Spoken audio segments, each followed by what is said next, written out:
start on ITV1 and ITVX with a new drama called Breathtaking, which arrived on Monday the 19th of February, so it's been around for a few days, and here's a clip. It's madness. There's currently no PPE at all. They were overwhelmed. The virus is always going to be ahead. Trust the guidelines. This is insane. Harvey, where's the defib? Where's the gas trolley? The public can be assured that we have a clear plan. There's no plan. Members of our team are wearing bin bags and going home wondering if they're going to die in the night. Don't go there. We're already there. This is a three-parter. It arrived on Monday, but it is available as a box set on ITVX if you want to rattle on through it. It won't take you too long. So ITV, yes, we had Mr. Bates versus the Post Office quite recently about a real-life scandal which had an astonishing effect. Will this do the same for the COVID crisis? I very much hope so. It's written by Dr. Rachel Clarke, a memoir of hers, which is sort of a combination of her experiences of working on the front line in the pandemic and testimony from other people. So she has worked on this alongside Jed Mercurio is one of the co-writers. And of course, he was a medic before he became famous for things like Line of Duty.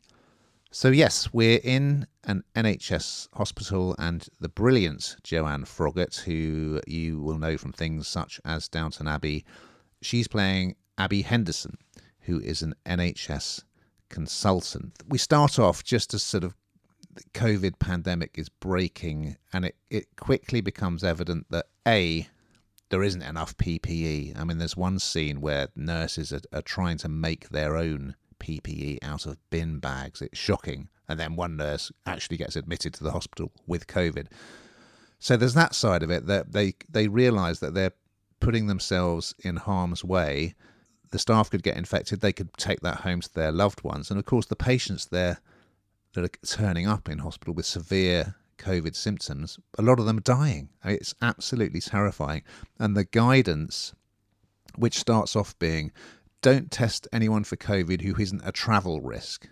Well, it soon becomes apparent that all these COVID cases are coming. They haven't travelled anywhere, but they've got the virus. So it's quite shocking. And it's intercut with the politicians appearing on our screens, making assurances about COVID and what they're doing that turn out not to be true.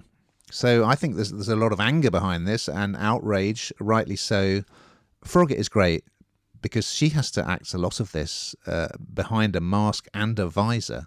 So that's quite challenging. And you'll see that the director does a lot of zooming in on her eyes because, you know, that's the only part of her face we can see. And of course, that's what patients experience. They only saw people wearing masks, you know, and then they couldn't see their nearest and dearest. I mean, you know, people who were affected, who lost loved ones during the pandemic will find this a difficult watch, I'm sure, but I think it's a really strong piece of TV based on real life, and I highly recommend it. What did you think, Hannah? Yeah, I thought this was absolutely fantastic. I mean, it is exactly what the title says. It's breathtaking and more, really. It's so pacey, your heart races. I think for me it was absolutely something that resonated because two of the things that you mentioned actually happened to me. So my father passed away at the beginning of the first lockdown. That was really tough, having no one at a funeral and just seeing actually we escaped him dying within a hospital. So, you know,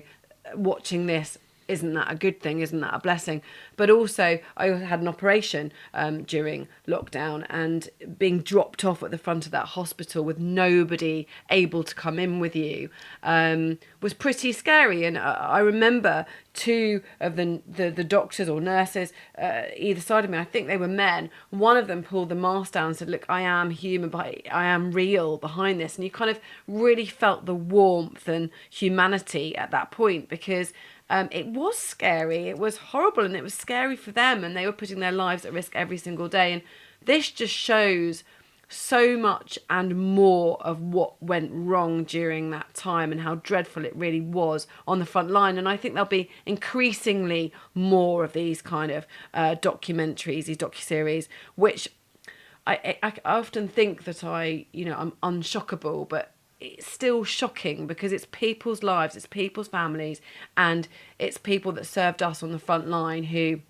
were putting their own lives at risk every single day and without what they should have had in place. And I found it quite hard to watch, if I'm honest with you, but equally really, really well done, really authentic because of the people involved in it. It's genuine, it's real, it's based on reality, and seeing the fear in those actors' eyes is just very, very real and genuine. So absolutely brilliant.